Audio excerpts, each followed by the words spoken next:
The man destined to rule Chicago's underworld was starving to death.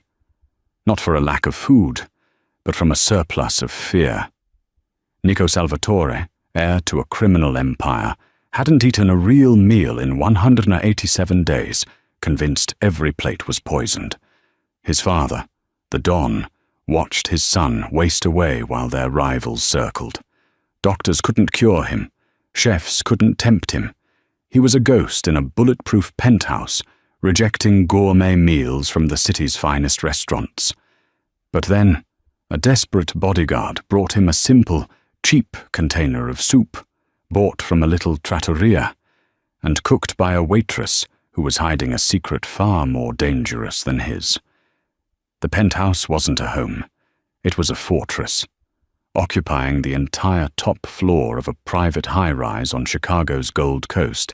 Its windows were 3-inch-thick ballistic glass that offered a muted, billion-dollar view of Lake Michigan. For Nico Salvatore, it was a prison. He stood by one of those windows, his reflection staring back at him, gaunt, pale, with eyes that held the frantic, hunted look of an animal in a snare.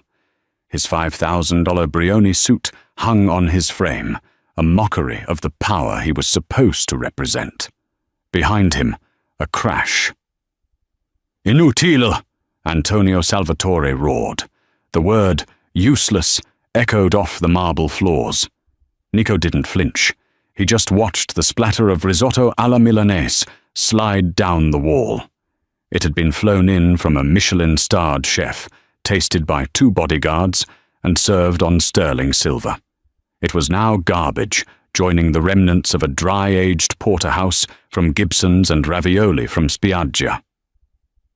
8 months, Nico! Antonio, built like a retired bull, slammed his meaty fist on the polished mahogany table. 8 months since your mother. Since the incident. And you starve yourself. You look weak. You are weak. Nico's voice was a dry rasp. It's not weakness, Padre. It's caution. Caution? Antonio's face turned a dangerous shade of crimson. Marco Falcone is practically dancing on our territory. He's sniffing around our operations on Wacker Drive. He thinks the Salvatore heir is a broken boy. And you? You prove him right. You hide up here, drinking your baby food from a box, afraid of a risotto. Nico's jaw tightened. The baby food was a case of sealed, medical-grade nutrient shakes he kept hidden in his private study. He drank them in the dark, disgusted by the necessity, but they were the only things he trusted, the only things that hadn't been touched. 8 months ago, his mother, Maria Salvatore, had died. The official report said heart failure. The family knew the truth.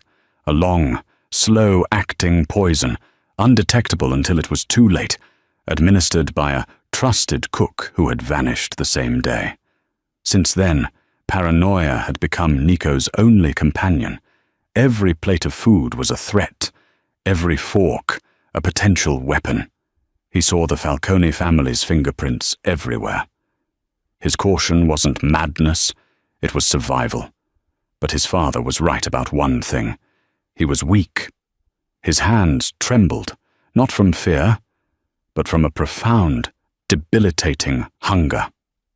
"Get him something else," Antonio snarled at his son's primary bodyguard, Leo Bianchi. Leo, a man who seemed to be carved from granite, nodded silently. "Where from, Don Antonio?" "I don't care. Go to that old place on Taylor. Get me a veal chop. Maybe the smell will remind him he's a man." Leo nodded again and left the room. Nico turned back to the window. He was a prisoner of his own name, starving in a palace of gold, and he didn't see any way out. Trattoria Milano wasn't on the Gold Coast. It was deep in Little Italy, on Taylor Street, a relic of a bygone era. It had red-checkered tablecloths, Chianti bottles dripping with wax, and a cranky, 70-year-old chef named Paolo, who believed garlic salt was a culinary innovation. Serafina Serra. Rossi wiped down a sticky table, her back aching. Her white apron was stained with marinara, and her feet throbbed in her cheap sneakers. To the customers, she was just a waitress, quiet, efficient, with sad eyes, and a tendency to stare at the door. No one knew she had a degree from the Culinary Institute of America. No one knew she could debone a duck blindfolded. No one knew she was hiding, running from a man named Derek, a corrupt vice cop who thought no was just a suggestion.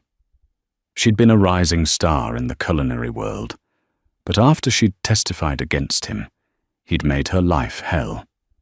She'd vanished, taking this cash-in-hand job, drowning her talent in vats of Paolo's watery minestrone. "Sarah!" Paolo yelled from the kitchen, his voice thick with a smoker's cough. "Your staff meal is getting cold. You want it or not?" Sarah sighed. "Coming, Paolo." Her staff meal was the only good food in the building. Paolo let her cook one dish for herself each night, mostly so he could steal her ideas. Tonight, she'd kept it simple. It was cold and damp outside, a classic Chicago autumn. She'd made pasta e fagioli, a peasant dish, but she'd made it right, pancetta rendered until crisp, a soffritto of onion, carrot, and celery sweated to perfection, good San Marzano tomatoes, cannellini beans, and a handful of ditalini. Her secret, though, was a rich, homemade chicken stock she'd simmered with a parmesan rind, rosemary, and thyme. She ladled a bowl for herself and was about to sit when the front bell jingled. Leo Bianchi entered, flanked by another suit. The restaurant went quiet. These were not Taylor Street locals. These were Gold Coast men, and their presence felt like a drop in temperature. "We're closed," Sarah said, her hand instinctively going to the small canister of pepper spray in her apron pocket. Her first thought was, Derek sent them. Leo ignored her and walked to the counter. "Pick up for Salvatore." Paolo bustled out, suddenly obsequious. "Ah, yes, Mr. Leo, right away. The veal chop, extra garlic." He handed over a heavy paper bag. Leo was about to turn, but he stopped. He sniffed the air. The restaurant smelled of stale wine and old garlic, but cutting through it was something else. Something rich, herbal, and real. It smelled like his mother's kitchen. His eyes landed on the pot on the back burner, the one Sarah had just served herself from. "What is that?" Leo demanded, pointing. "That is nothing," Paolo said dismissively. "Peasant soup for the staff." Leo walked straight into the kitchen, a violation of all restaurant protocol. Sarah tensed. He dipped a clean spoon into the pot and tasted it. His eyes, normally flat and lifeless, widened. It was simple, savory, and incredibly clean. It tasted safe. It tasted like home. It was the first thing in months that didn't feel like it belonged in the cold, sterile world of the Salvatore Empire. A desperate, insane idea formed in his head. The Don was desperate. Nico was dying. "I'll take this," Leo said. "Is not on the menu," Paolo protested. Leo dropped 5 $100 bills on the counter. "Get me a container, a big one, now." Sarah watched, her heart hammering. Paolo, seeing the cash, scrambled for a quart container. Leo didn't look at the chef. His eyes were on Sarah. "Who made this?" Sarah froze. Lying to a man like this seemed like a bad idea. "I did," she whispered. Leo's gaze was intense, analytical. He looked from her stained apron to her competent hands. He nodded once, slowly. He took the container of soup, the bag of veal, and walked out without another word. Sarah leaned against the counter, her legs shaking. She didn't know if she'd just served a customer or signed a death warrant. The Maybach was silent as it sped north on Lakeshore Drive, the city lights smearing across the blacked-out windows. Leo Bianchi held the container of soup in his lap. It was still warm. The veal chop was for the Don. This was a Hail Mary. He entered the penthouse. Antonio was in his study, smoking a cigar and finalizing a negotiation with a construction union representative over the phone. Leo bypassed him and went straight to Nico's private wing. Nico was where he'd left him, by the window. The rejected risotto had been cleaned up, but the sterile scent of bleach lingered. "Your father's veal," Leo said, setting the main bag on a sideboard. Nico didn't turn. "Give it to the dogs, if we had any." "Also," Leo said, his voice flat, "I brought you something else." He took the plastic quart container from a smaller bag and set it on the table. He peeled back the lid. The aroma filled the room. It wasn't the complex, overpowering scent of truffle oil or aged balsamic. It was the smell of rosemary, thyme, savory pancetta, and slow-cooked tomatoes. It was humble, warm, and utterly disarming. Nico tensed. He turned, his eyes narrowing. "Another trick. Get it out." "It's soup, Nico," Leo said, his voice softer than Nico had ever heard it. "From a dive on Taylor Street. I watched the waitress. I watched her serve it from the pot.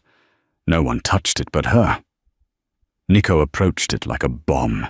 He stared into the container. Pasta e fagioli. His nonna used to make this. Before the bodyguards, before the bulletproof glass, before his mother taught him to distrust anyone outside the family. Before his mother herself was killed by someone inside the family. "I won't eat it," he whispered, his hands fisting at his sides. "I tasted it myself, at the restaurant," Leo said. "A lie, but a necessary one. It's clean." Nico's stomach cramped violently. It was the pain of starvation, a deep, hollow ache that had become his constant companion. The smell was driving him mad. He was so hungry. "Leave it," Nico ordered, "and get out." Leo hesitated, then nodded and retreated, closing the heavy door with a soft click. Nico was alone with the soup. He stared at it for a full 10 minutes. It was a war. His paranoia, which had kept him alive, screamed at him. "It's a trap. It's too simple. Falcone is clever. He knows what you miss." But his body, broken and depleted, was screaming louder. "Eat, eat, eat." With a trembling hand, he picked up the plastic spoon Leo had left. He dipped it in. Just a bean and a bit of broth. He raised it to his lips, his heart hammering against his ribs. He sniffed it. He touched it to his tongue. Nothing. No metallic tang. No chemical burn. He put the spoon in his mouth. The flavor exploded. It was rich, perfectly seasoned, and tasted safe. It tasted like sunlight. He took another bite, this one with pasta, then another and another, faster and faster, like a starving wolf. He didn't stop until the container was scraped clean. He licked the spoon. He stood in the silent $1,000,000 room, breathing hard. It was the first real food he had tasted and kept down in 187 days. A tear traced a hot path down his cold cheek. It wasn't just food, it was life. He buzzed his bodyguard. Leo entered instantly, his face impassive, but his eyes darted to the empty container. Nico's voice was hoarse, but it held a new, hard edge. An edge that had been missing for months. "Find the person who cooked this," he commanded. "Bring them here. Now." The rain was coming down in earnest, turning Taylor Street into a slick, black mirror. Sarah was dumping mop water in the alley when the car appeared, its headlights cutting through the darkness like knives. It wasn't a cop car. It was a black Maybach, longer than the trattoria's entire kitchen. It glided to a stop, its engine a menacing whisper. Sarah's blood ran cold. "Derek, he found me. He sent his dealer, friends." She fumbled for her pepper spray, her fingers slipping on the wet canister. Leo Bianchi stepped out of the driver's side. The other suit from before emerged from the passenger side. They didn't look at her, their eyes scanning the alley, the rooftops, the doorways. "Serafina Rossi," Leo stated. It wasn't a question. Sarah's breath hitched. He knew her full name, not just Sarah from the apron. I don't want any trouble." "Don Antonio Salvatore requests your presence," Leo said, his voice polite, but leaving no room for negotiation. He opened the back door.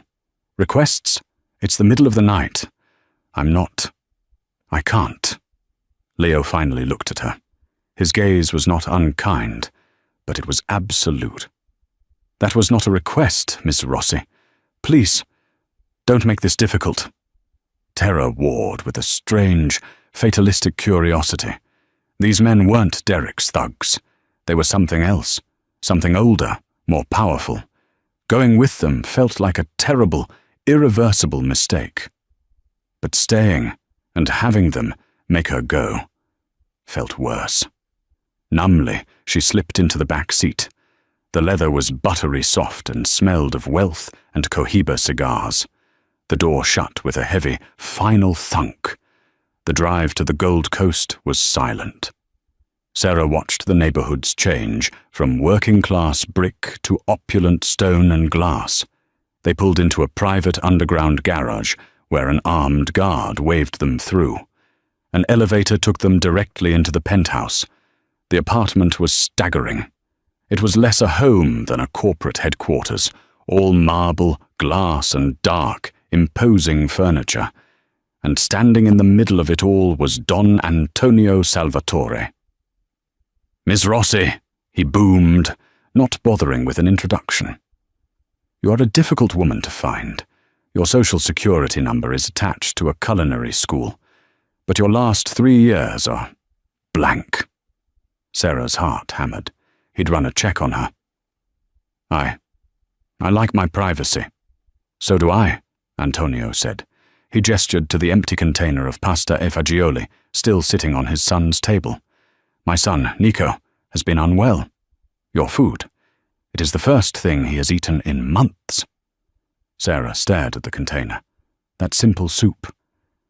"I'm glad he liked it." "Liked it? Miss Rossi, you may have saved his life." Antonio walked toward her. He was shorter than Leo, but his presence was suffocating. "I have a proposition for you. I will pay you $500,000, tax-free." Sarah's mind went blank. 500,000? For what? "To cook for my son. You will live here. You will cook 3 meals a day, plus whatever he requests. You will be tested, you will be watched, but you will not be harmed. You will be, for all intents and purposes, the highest-paid private chef in Chicago." Sarah's head was spinning. $500,000. It was enough to disappear forever, to go to another country, to open her own place, to be free of Derek. But a cage was still a cage. "And if I say no?" she whispered. Antonio smiled, a thin, cold expression. "I admire your talent. I would hate to see it go to waste. Paolo, at the trattoria. He is an old man. Kitchens are dangerous, greasy floors, hot oil. It would be a tragedy." The threat was clear, and it wasn't just to Paolo. It was to her. She was a loose end, he'd found, and he wouldn't let her go. "I see," she said, her voice shaking. "Good. I have conditions," she said, surprising herself with her own boldness. Antonio raised an eyebrow. "I keep my apartment," Sarah said, her voice growing stronger. "I don't want to live here. This isn't a home. I'll come every day. I'll cook whatever he wants, and I want to be paid weekly, in cash, and I get to go home at night." She needed an escape route, a place that was hers. Antonio stared at her, assessing. He saw her fear, but also her steel. He respected it. "Fine, you keep your hovel, but Leo will drive you, to and from. You will speak to no one about this. You will see no one. You are now, officially, employed by the Salvatore family. You start tomorrow. 6 a.m. "Don Antonio," a quiet voice said from the shadows. Sarah jumped. She hadn't seen him. Nico Salvatore emerged from a darkened hallway. He was taller than she expected, and thinner. He looked like a Renaissance painting of a suffering saint, all sharp cheekbones and haunted dark eyes. He was looking at her, not at his father. "One more condition, Padre," Nico said, his voice a low rumble. "She is not to be searched." Antonio looked shocked. "Nico, she must be—" "No." Nico's gaze was locked on Sarah. Her food is clean. She is clean. You put your guards on her. You pat her down. You treat her like a prisoner. And the food will be spoiled. The taste will be gone."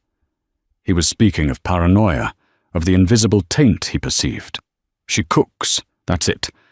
No one touches her. Antonio, stunned to see his son asserting any will at all, finally nodded. "As you wish." Nico looked at Sarah.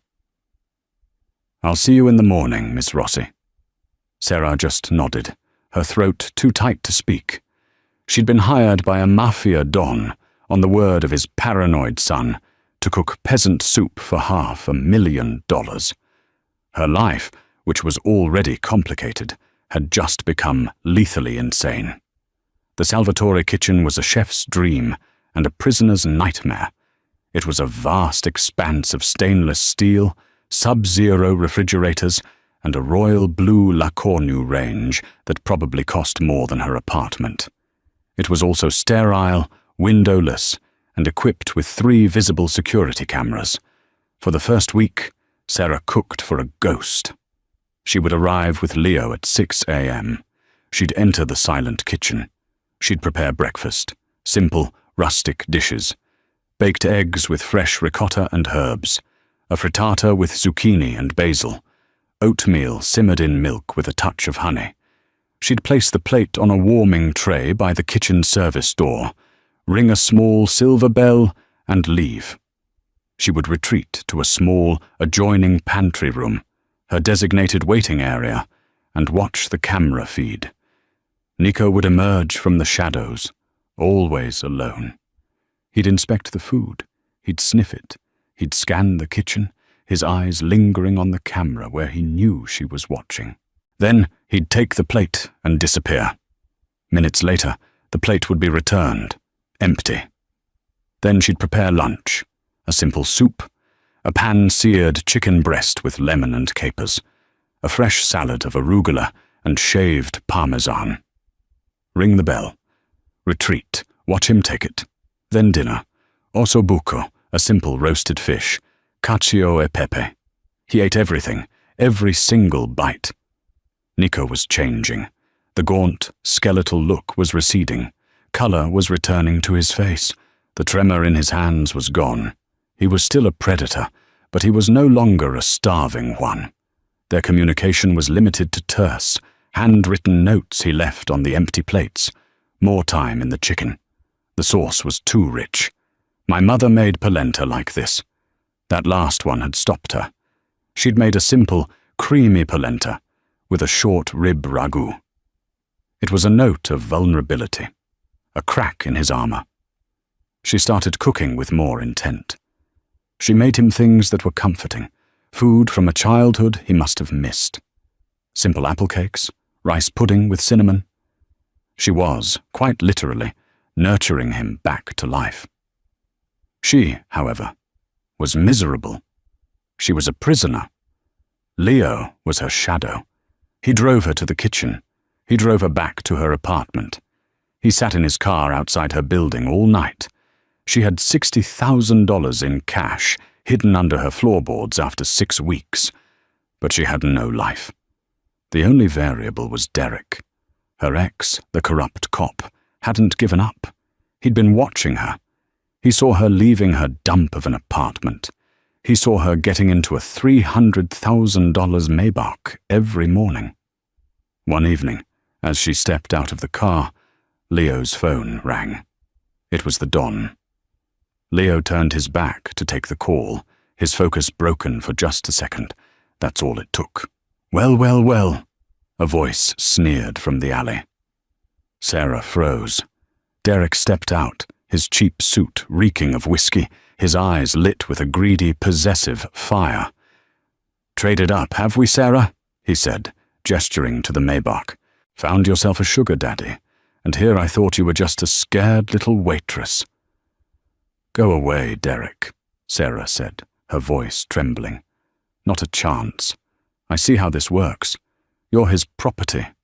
He grabbed her arm, his fingers digging in. "Which means you owe me. You're going to go inside, and you're going to get me $50,000. Or I tell your new boyfriend all about us, and about that little thing you saw." "I have nothing for you," she hissed, trying to pull away. "Wrong answer." He raised his hand to strike her. "I would not do that." The voice was not Leo's. It was cold, deep, and held an absolute, chilling authority. Sarah looked past Derek. Nico Salvatore stood on the sidewalk, not 10 feet away. He wasn't in his suit. He was in dark jeans and a black cashmere sweater, and he looked healthy. His shoulders were broad. His stance was confident. The ghost was gone. In his place was the Mafia prince. It was the first time she had seen him outside the penthouse. It was the first time he had been outside the penthouse in 8 months. Derek, a bully by nature, didn't recognize him. "Get lost, pal. This is a private conversation." "She's with me," Nico said simply. "Yeah? And who are you?" Derek sneered. "He's the guy you don't want to ask that question to," Leo said, his call finished, his hand now resting inside his jacket. Derek, a cop, finally processed the scene. The Maybach, the $5,000 suit, now on Leo. The aura of untouchable power radiating from Nico. His face went white. He knew Chicago. He knew who owned the Gold Coast. "Mr. Salvatore," Derek stammered, his hand dropping from Sarah's arm. I'm Officer Miller. I was just checking on Miss Rossi's welfare." Nico walked forward until he was inches from the cop. He was a good 4 inches taller. He looked at Derek's hand, then at Sarah's arm, where red marks were already forming. "You put your hands on her," Nico stated. "No, sir, it was a misunderstanding." Nico didn't raise his voice. He didn't have to. "I saw you. You are a crooked cop who enjoys hitting women. And you just hit my cook." He looked at Leo. "Leo, get Officer Miller's badge number. Send it to our friends in Internal Affairs. And to the Sun-Times. I want a full investigation into his finances. I'm sure he's been a very busy man." Derek began to sweat. "You can't. I have friends." "Your friends work for me," Nico said. The casual dismissal, a brutal execution. "Now get off this street, and if I ever see you within 1,000 feet of her again, I will have you buried under the new stadium." Derek, utterly broken, scrambled backward, turned, and practically ran to his unmarked car. Sarah was shaking, her hand clutching her arm. Nico turned to her. His eyes, which had been black ice, softened as they landed on her. He gently reached out, his fingers tracing the red marks on her skin. His touch was light, but it sent an electric jolt through her. "He won't bother you again," Nico said, his voice a low vibration. You came outside," she whispered, stunned. "I was in the car," he admitted. "I've been restless. I wanted to see where you lived." He looked at her small, shabby building, then back at her. "Thank you, Serafina." It was the first time he'd used her name. For what? For the food? For this? He gestured, not at the street, but at himself, at his solid frame, his clear eyes. "You woke me up." He was standing so close she could smell the clean scent of his soap and the faint, lingering aroma of the rosemary chicken she had cooked for his dinner. The dynamic had shifted. She wasn't just the cook. And he was no longer the ghost. He was the boss's son, and he had just claimed her. The incident with Derek broke the dam. Nico was no longer content to be a recluse. He was back. He began appearing in the kitchen while Sarah cooked. At first, he'd just stand in the doorway, watching. Then he moved to a stool at the massive steel island. They talked. It was stilted at first. He'd ask about ingredients. Why time with the beans? It cuts the richness of the pancetta, she'd reply, her hands deftly chopping carrots. And rosemary. It's good for memory. My mother, she loved rosemary, he said quietly one afternoon, watching her truss a chicken. She had it in all the window boxes at our old house. Before. This. She must have had good taste, Sarah said softly. Nico's eyes darkened. They said it was her heart. But I know what it was. It was Marco Falcone. He used our cook, a man who'd been with us for 20 years. Sarah paused, her knife hovering over a clove of garlic. How? How do you know it was poison? Nico leaned forward, his voice dropping. My father had a private autopsy done, our own doctor. He found it, a compound he'd never seen before, a plant derivative mixed with a synthetic beta blocker. It mimicked cardiac arrest, but it was murder, a slow, agonizing murder over weeks. Sarah's blood turned to ice. Her hand started to shake, the knife clattering against the cutting board. Sarah, what's wrong? She gripped the edge of the counter, her knuckles white. A plant derivative mixed with a synthetic beta blocker. It couldn't be. It was too specific. It was impossible. What? What plant? She forced herself to ask, her voice a strained whisper. Nico frowned, trying to remember the medical jargon. Something. Aconitum. Our doctor said it was rare, obscure. Sarah's vision tunneled. Aconitum, wolfsbane, mixed with a bespoke beta blocker to mask the cardiac arrhythmia. She knew that formula. She had designed it. Not really. Not for murder. But she had identified it. The world tilted. The story about Derek, the abusive ex-cop. It wasn't the whole truth. It was the cover. The real reason she was hiding in a dead-end waitressing job was this. Before she fled her life, she wasn't just a chef. She had a side consulting business, using her culinary chemistry knowledge for a niche, high-paying field, forensic toxicology. She specialized in identifying exotic, food-borne poisons for private clients. A year ago, a security firm had hired her to analyze a compound for estate protection. They wanted to know if a rival could poison their client. They'd given her the components, and she'd written a full analysis on its properties, its lethality, and its ability to mimic natural causes. The man who'd hired her, the one she'd met at a discreet office in the Loop, his name was Marco Falcone. She'd thought nothing of it until she'd seen a small, buried news item about Maria Salvatore's sudden death. She'd recognized the timing, the high-profile family. She realized what she'd done. She hadn't just identified a poison, she'd confirmed its efficacy. She was a loose end. She knew the chemical signature of the Falcone family's greatest crime. She'd panicked. Derek, who she had testified against, was a real, but minor, threat. She'd used his harassment as a cover story to vanish, hiding her identity, her money, and her past, taking the most anonymous job she could find. And now, by a cruel twist of fate, she had been delivered straight into the hands of the victim's family. Sarah?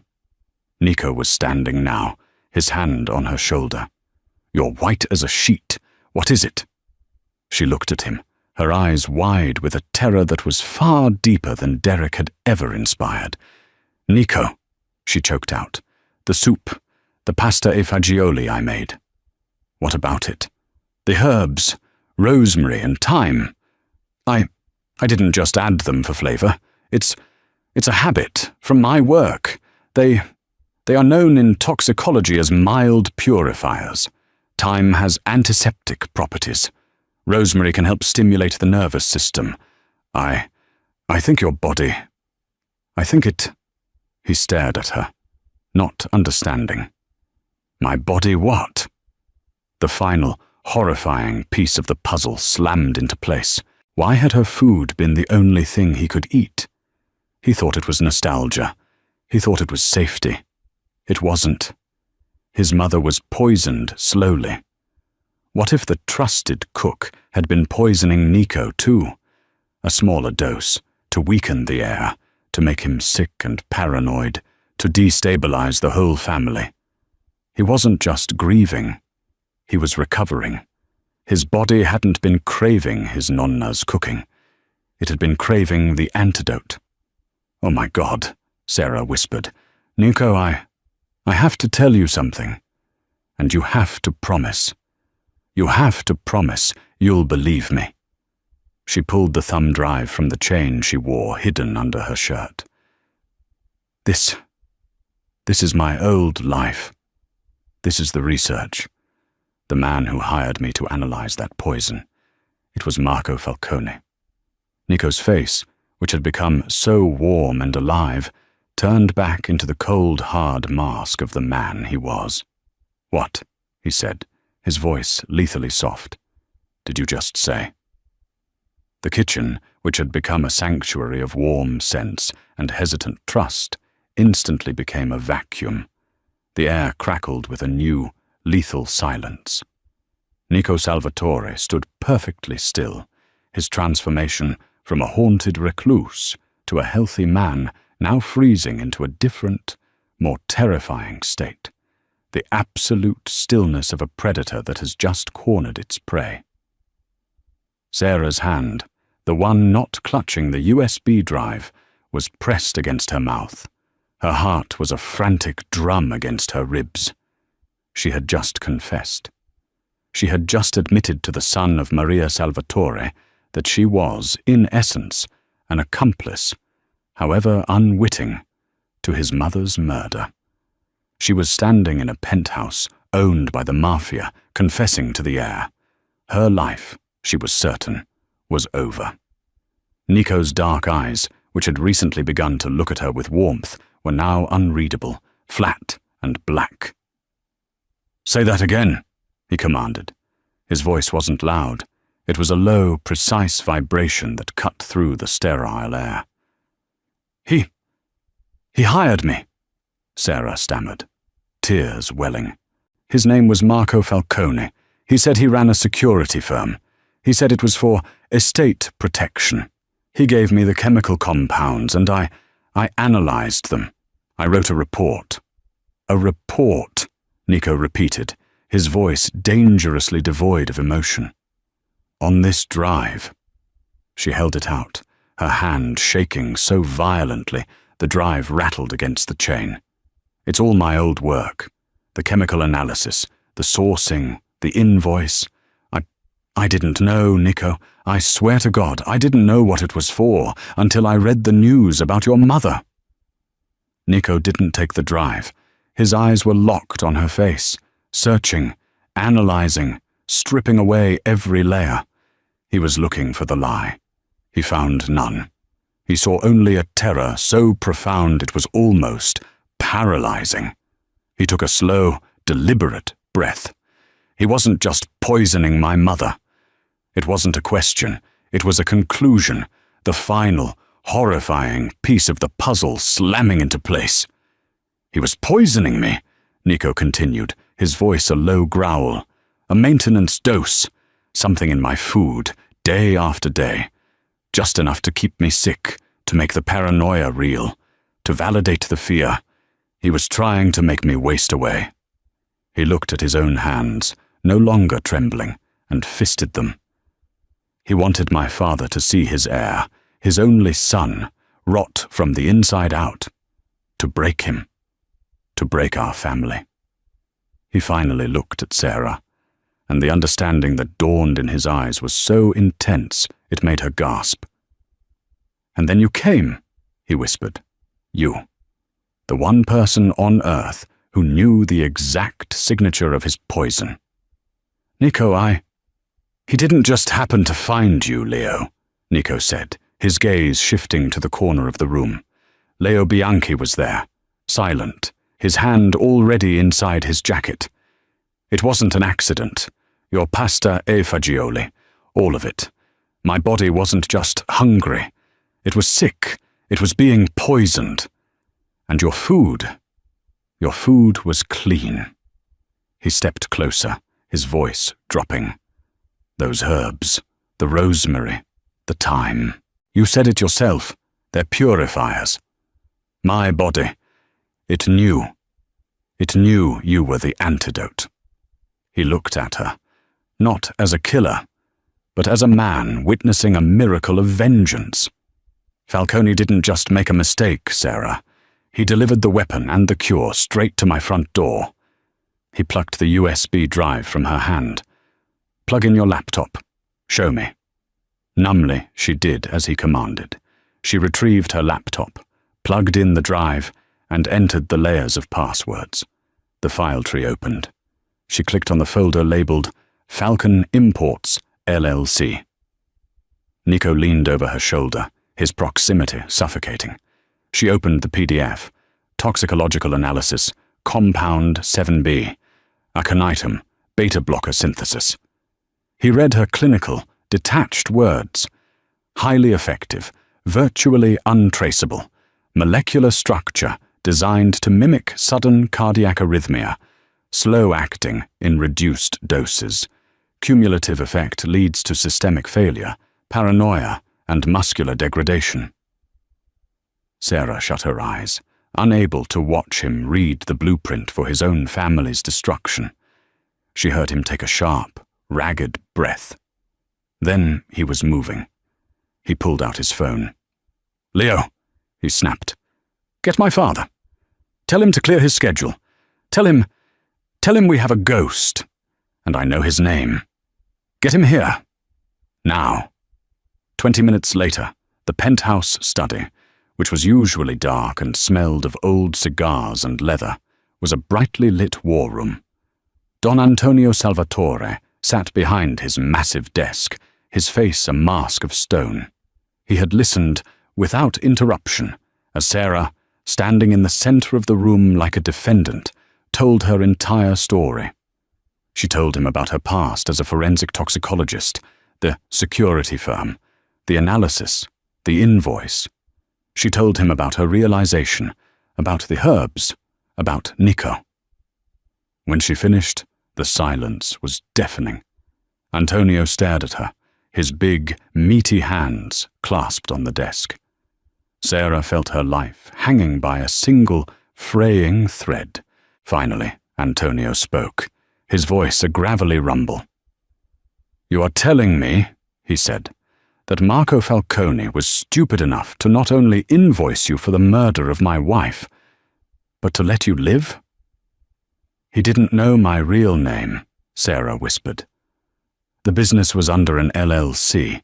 I think he tried to find me. That's why I went into hiding. That's why I was a waitress." Antonio looked at his son. Nico was not in the study.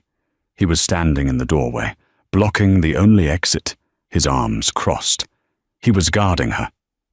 "This is not a liability, Padre," Nico said, answering his father's unasked question. "This is justitia. This is justice. She is the weapon Falcone built himself, and he has no idea she's pointed at his head." Antonio's hard eyes shifted from Sarah to Nico and back again. A slow, predatory smile spread across his face. It was a terrifying sight. "He's right," the Don boomed, slamming a fist on his desk. This is a gift from the Diavolo himself." He stood, his mind already spinning. "For 8 months, we have had no proof, just suspicion. We've been bleeding territory because my son was a ghost, and I was a grieving husband. We looked weak. Now the Falcones are asking for a sit-down. They sent a message just this morning. They want to renegotiate the Wacker Drive territories. He thinks he's won, Nico said, stepping into the room. He thinks I'm broken. He thinks you're ready to fold. Then we will give him his meeting, Antonio said, his eyes gleaming. We will accept his terms. No, Nico said. Antonio froze. No, we don't accept his terms. We accept the meeting. But it's not a negotiation. It's an execution. He thinks I'm still sick. He thinks you're weak. We use that. Nico's voice was hard, confident. The shift in power was complete. It was no longer Antonio's study. It was Nico's. A neutral site, Antonio agreed, catching his son's fire. Public. Jean and Giorgetti's. We'll book the private room. He'll be arrogant, Nico said. He'll be relaxed. He'll think he's there to pick at our bones. He won't be expecting a fight. He'll have his sons, maybe his capo. But he'll be soft. And what of her? Antonio gestured to Sarah. We lock her here. She's done her part. She's too dangerous to have in the field. No, Nico said again, his voice final. Sarah looked at him, confused and terrified. What do you mean, no? Antonio demanded. You want to bring a civilian, a woman, to a resolution like this? Are you insane? She's the entire point, Padre, Nico said, walking to Sarah's side. He put a hand on her shoulder, a clear, possessive gesture. He has to see her. He has to know who beat him. He thinks he's a genius, a master plotter. He needs to see his grand plan, his untraceable poison, standing on my arm, healthy and beautiful. He looked down at Sarah, his dark eyes intense. He needs to look her in the eyes when he realizes that she, the woman he used to murder my mother, is the same woman who saved my life. I want to see his face when he understands that.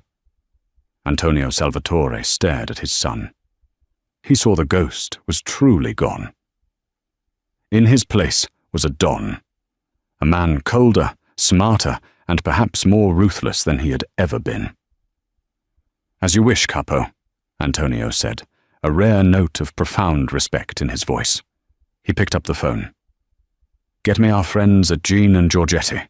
Tell them I'm booking a private party for tomorrow night. And Leo, call our men. Tell them the war is over. We're just settling the bill. The next 24 hours were a blur for Sarah. She was no longer a cook. She was a piece on a chessboard, the queen in a deadly game.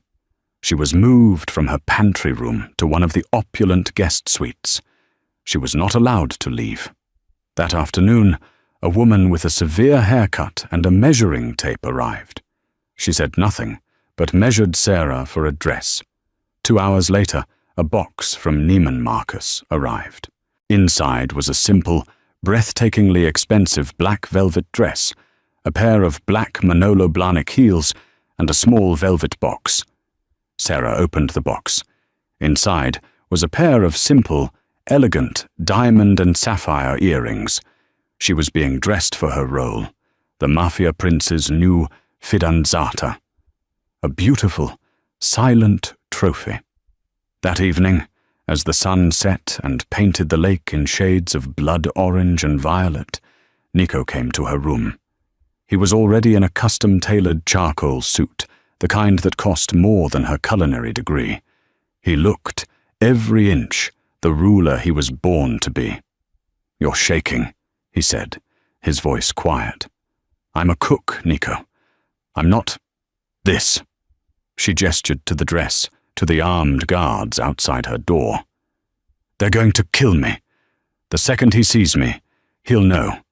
And his men will be outnumbered and outmaneuvered, Nico said calmly. He stepped forward and picked up one of the earrings. His fingers brushed her earlobe as he fastened it.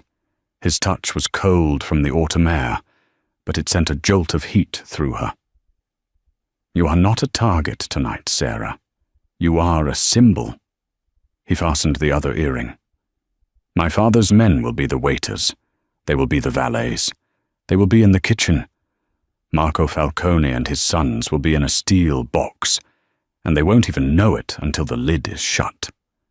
He stepped back, his eyes tracing the line of her throat, the fit of the dress. He will see you, he will recognize you, and you will say one thing. That's all. I'll tell you when. What? What do I say? You'll know. It will come to you. He held out his arm. It's time. The ride to Jean and Giorgetti was silent. Sarah sat beside Nico in the back of the Maybach, her hands clenched in her lap. Leo drove, another car with 2 more guards in front of them, and 1 behind. It was a funeral procession. They were escorted through a private entrance. The maitre d', a man whose smile didn't reach his eyes, bowed. Mr. Salvatore. Don Antonio is waiting in the Chicago room. They walked down a wood-paneled hallway. Sarah could hear the distant clatter and chatter of the main restaurant, but this area was tomb quiet. Leo and another guard opened the double doors. The room was classic Chicago steakhouse. Dark wood, dim lights, a long table set for 10. At one end sat Don Antonio. At the other, grinning like a jackal, was Marco Falcone. He was flanked by his 2 brutish sons. "Antonio!" Marco boomed, rising and spreading his arms. "My old friend, it breaks my heart that we meet under such sad circumstances." He looked at Nico. "And Nico, figlio mio, you look thin. The grief has been hard on you, eh?" "It's been a difficult few months, Marco," Nico said, his voice as smooth and cold as glass. He pulled out a chair for Sarah, seating her directly across from Marco. Marco's eyes, small and greedy, immediately slid to Sarah. He licked his lips, his gaze crawling over her. "But you are finding consolations. A beautiful woman. A lovely distraction." "She's more than a distraction, Marco," Nico said, taking his own seat. He signaled to one of the waiters, who immediately poured wine. "She's my new private chef. She's a miracle worker. She's been taking wonderful care of me. My appetite has returned." "A chef?" Marco chuckled. "A very talented one, I'm sure." "Oh, you have no idea," Nico said. He raised his glass. "To new business." They all raised their glasses. Sarah's hand was shaking so badly she could barely hold the stem. "So," Marco said, setting his glass down, "Wacker Drive. My people tell me your unions are disorganized. My proposal is simple. I take over the territory. I give you 10% for your father's retirement." "A generous offer," Antonio said, his voice dangerously pleasant, "considering my son's condition." "Exactly," Marco said, leaning forward. "We are old friends. I am doing you a favor. I'm cleaning up your mess." Nico leaned forward, mirroring him. "The thing is, Marco, my condition, it was very specific. A terrible paranoia. No appetite, weakness. Our doctors were baffled. It wasn't until my new chef started consulting that we figured it out." Marco's smile twitched. "Consulting?" "Yes," Nico said, his eyes drilling into him. "She has a background in some very niche fields. Toxicology, for one. Isn't that right, Kara?" Sarah felt the blood drain from her face. This was it. This was the moment. Every man in the room was watching her. The waiters had stopped moving. Their hands were behind their backs. Marco Falcone stared at her, his brow furrowed in concentration. He was trying to place her. Sarah met his gaze. The terror was still there, but beneath it was a cold, hard rage. This man had used her. He had killed Maria. He had almost killed Nico. "Mr. Falcone," Sarah said, her voice clear and carrying across the table. "I believe we've met, though I was consulting under a different name. We spoke about aconitum." The name hit Marco like a physical blow. His glass shattered in his hand. The blood drained from his face, replaced by a mask of pure, primal panic. He knew her. He recognized her. The toxicologist. The loose end. The invoice. "You," he whispered, his eyes wide with dawning, absolute horror. His sons, confused, looked at their father.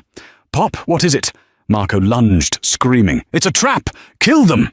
He was trying to flip the table, to reach for a gun he didn't have, but the waiters were already in motion.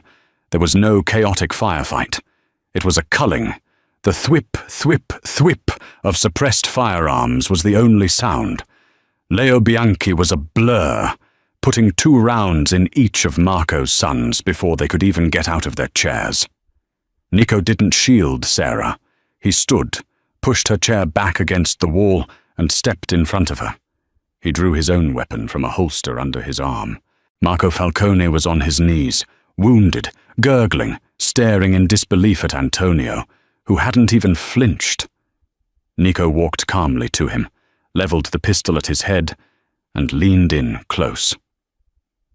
"My mother," Nico said, his voice a whisper that was louder than the screams had been, "loved Rosemary." He pulled the trigger.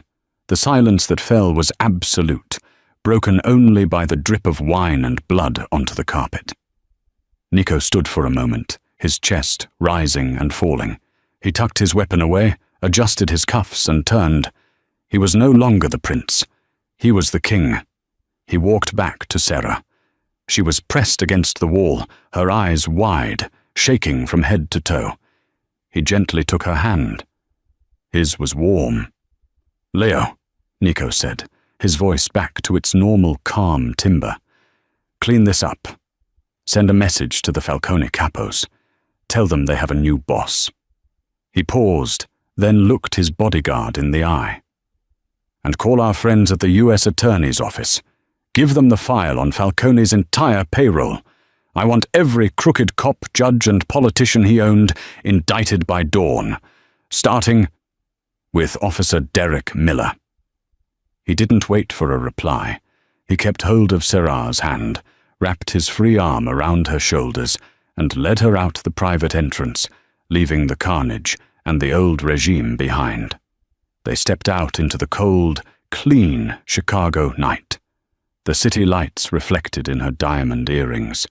He had taken his family's vengeance, and in the process, he had claimed her, the waitress who had been both the poison and the antidote. The fall of the Falcone family was total. Their businesses were absorbed, their territories seized. Officer Derek Miller was indicted by a federal grand jury on charges of racketeering and extortion, his friends evaporating overnight. The Salvatore empire was more powerful than ever, but in the gold-plated penthouse, things were different. The fortress had become a home. The sterile kitchen was now filled with the scent of simmering sauces and baking bread.